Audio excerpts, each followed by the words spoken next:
Gale was born in Alma, Ontario on February 19, 1863, as a fifth child among 6 children between John Gale, who was a Scottish settler, and Miami Bratt of Pennsylvania Dutch ancestry. His family played an important part in the establishment of Canadian Presbyterianism. Henry Eason, Gale's great-uncle on his maternal grandmother's side, was the founder of present-day Knox College of Theology at the University of Toronto, and Alexander Gale, Gale's parental uncle, was the founder of the First Presbyterian Church in Hamilton. Gale's father, John Gale, was one of the founding members of Alma Presbyterian Church in 1854. His strong religious lineage gave Gale personal capacity to be open and innovative in his religious views in his later years. Gale studied literature at the University College at the University of Toronto, where he was introduced to the student volunteer movement for foreign missions established under the University of Toronto YMCA.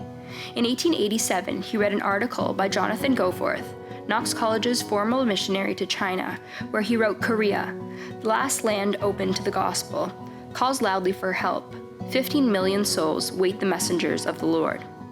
Inspired by Goforth's plea, the University College's YMCA appointed James Gale as their missionary to Korea. Although he was not theologically trained or denominationally ordained, Gale's decisive character and evangelical zeal helped the board determine him as the best candidate for this position on the first Korean mission in 1887. He was guaranteed an annual salary of $500 for 8 years, which came from the students' YMCA subscription fee.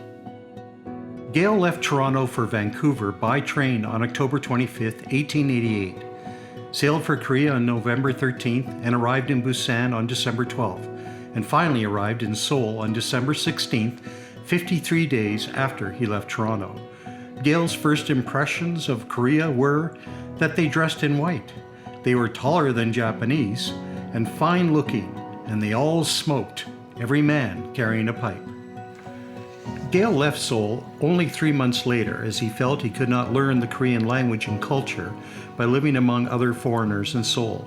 Since then, he traveled to Seoul, Busan, Manchuria, Wonsan, Kaesong, Payong, and all over the country. At each place, Gale lived in a Korean house, eating Korean food and learning to squat and sleep on a Korean floor, learning his Korean language and customs of the people. While in Wonsan in 1895, Gale translated Pilgrim's Progress into Korean. Written by John Bunyan in 1678, it is regarded as one of the most significant works of religious English literature. Gale also published the first Korean English dictionary at this time. Gale loved the people of Korea as well as her history, so Gale visited many historical sites of Korea and even permanently hung a portrait of Chung Mong-ju, a prominent Korean scholar, officer, and diplomat, in his study room. Mong-ju was assassinated in 1392 because he refused to betray his loyalty to the Goryeo dynasty. Gale crossed the Korean peninsula 25 times during his 40 years of missionary work in Korea, and these trips allowed him to gain substantial knowledge and insights into Korean culture. After a group of 3 officially certified Canadian missionaries, Duncan McCrae, Robert Gerson, and William Foote, arrived in Korea in 1898, Gale moved to Seoul as an independent missionary and led the Yongdong Church in downtown Seoul in 1900. Here, Gale worked towards modernizing the Korean education system to enlighten the spirit of social equity and patriotism, and the internationalization of Korean literature for nearly 3 decades before he retired and left Korea in 1927. Originally located in a ghetto of lower class such as servants of the sheriff who beat men, traveling singers, butchers, women sorcerers, and dancing girls, the Yongdong Church started to attract young aristocratic members interested in modernizing Korea after Gale's ministry there. People began attending the church because people liked Gale, not only for his religious leadership, but also for his thoughts on social enlightenment and his knowledge of Korean studies. Soon, the members of the congregation came to be comprised of different social classes, breaking down old social barriers.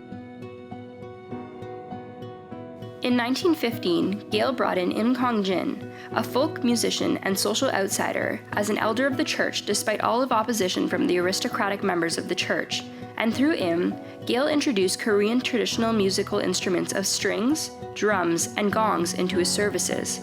Gale also wrote hymns to the tune of Yang Sando, a well-known Korean folk song. Gale became the head of 2 local schools and put his efforts into improving education systems by upgrading school curriculum and creating textbooks. In addition, he initiated a social movement by founding the Association of Korean Education to enlighten the public about the importance of education, and the Association of the Lotus to inspire patriotism among the youth. Among the participants of this youth group included the first Korean president, Syngman Rhee, who Gale helped to further education in America. The other best-known figures in the youth group was Choi Nam-sun. Choi was a member of Gale's church and a teacher at Gale's school. Later, Choi, the great writer, drafted the Declaration of Independence in 1919. Gale also contributed greatly to internationalize Korean literature.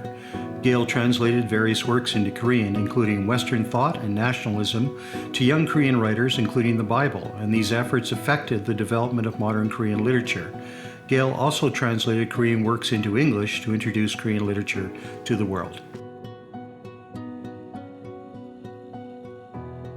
Gale left Korea on June 22, 1927, and officially retired on August 31, 1928. He lived in Canada for a few months, then went to Bath, England in October of 1927, where he died on January 31, 1937, at the age of 74. Gale had a daughter, Alex, and a son, George, through his second marriage to his wife, Ada. Gale, the first Canadian missionary to Korea, was beloved by his people as a good pastor.